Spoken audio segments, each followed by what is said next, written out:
Hi, thanks for clicking play. Episode 2 of Cerebral Threads. And after Super Duper Tuesday, couldn't help but want to come out and do a little more Bernie bashing. I would like to layer on his bad day. I rewatched yesterday and day before Bernie Sanders' 21st century Bill of Rights speech, which, though it is filled with bad ideas, I think it's a great example of what he means when he says democratic socialism and the types of policies he would want to enact if he won the presidency or even got into this administration, which scares me too. I don't even want him in the administration. It's time for him to retire to one of his 3 homes. But there are a lot of people who agree with this, and to me that says either you don't understand what property rights are or you don't believe in property rights. And only one of those can be improved upon. If you don't even believe in property rights, then you're not a part of American culture as far as I'm concerned. You don't understand what this country is, what it was formed on, or what a successful civilization is. Property rights and the individual right to property is civilization. And so if you don't believe in it, you are anti-civilization. In this video in particular, I'm going to just talk about healthcare as a human right.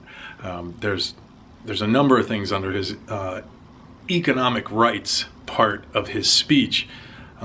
Again, just filled with bad ideas. It really is bad ideology, bad policy, and that is why I think it warrants some piling on.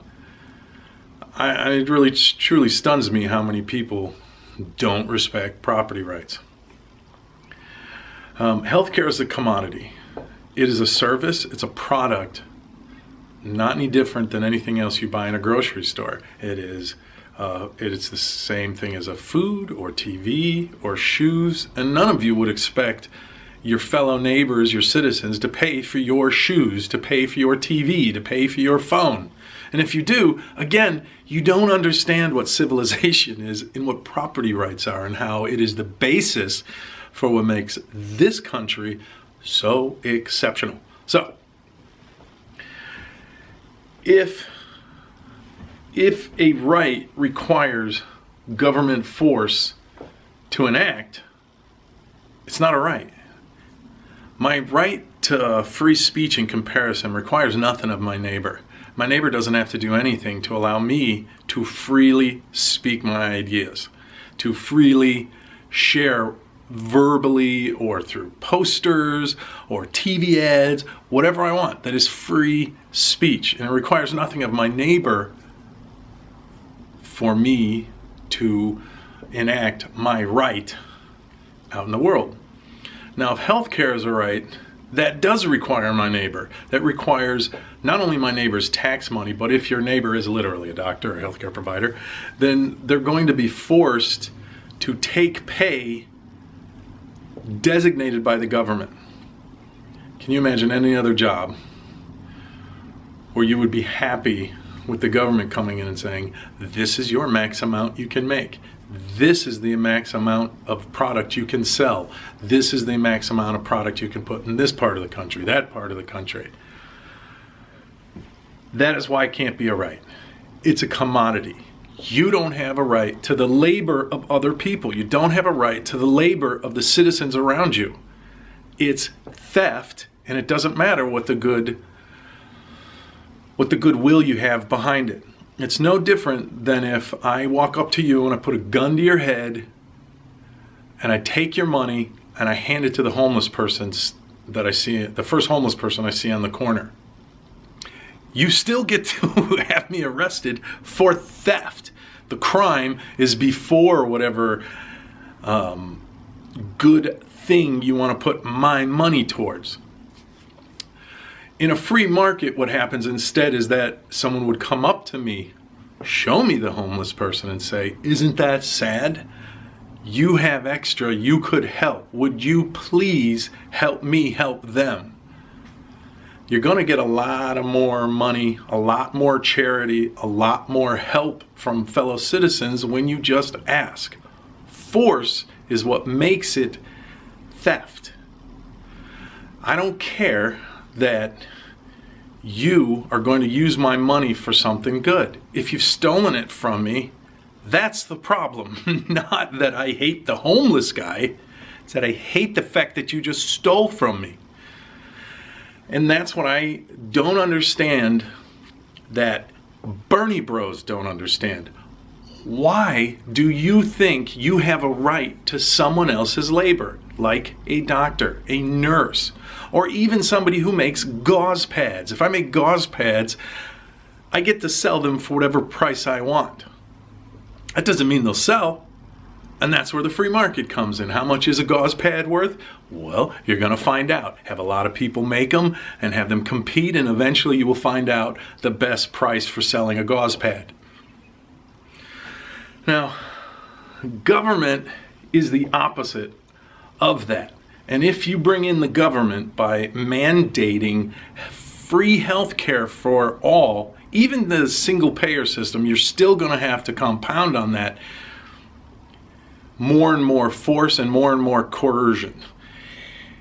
Even if Bernie Sanders is going to let some amount of private insurance exist within his presidency, the successfulness of even that small sliver of free market is going to force Bernie Sanders and the Bernie bros and a Bernie administration to take that part over too. Because even a small sliver of free market, of freedom, is going to out-compete a government system regardless. Doesn't matter how big the government is, doesn't matter how much money they spend on it, the free market will always beat those collectivist, government-run programs. And watch, even if he gets in and he creates what he wants out of healthcare, he will still eventually have to take it all over. It's how socialism works. It's how democratic socialism works. You can't have any amount of freedom within your force system because everyone will graduate to the freedom.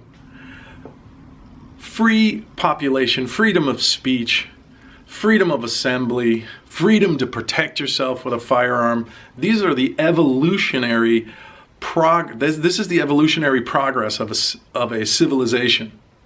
Socialism is the opposite. Socialism is the deconstruction of a civilization. We've discovered that here in America, and it's why we are so rich. It is why we are exceptional. And I don't mean it that, well, I mean it in two ways. One, I think this country and the culture that survives and thrives here is superior to other cultures, for the most part. But I also see it as the exception to the rule. So when I hear Bernie Sanders or any of his supporters say things like, why are we the only major civilization or country that doesn't have health care? Well, it's because we're the exception to the rule. We also don't put a lot of other restrictions on our citizens that other people put, or other politicians and governments put on their people. It's not just that we are better. We are different. We're exceptional. We're the exception to the rule. And the rule out there in the rest of the world is brutal. No fun. So, healthcare is a human right? Wrong. Thanks for checking out the video. I'll be trying some other, talking about some other parts of this speech. There's just so much bad in it. Well, thanks for watching. I'll try to get another video out here soon. I'm still trying to learn a lot about editing, and it's not easy. So I'm gonna try to cut off some of the front and the end of this so you don't see me touching the camera. But we'll see. We'll see how well I do on that today. Thanks for checking it out, and subscribe. I'm gonna keep doing this, and we'll see you soon. Peace and anarchy.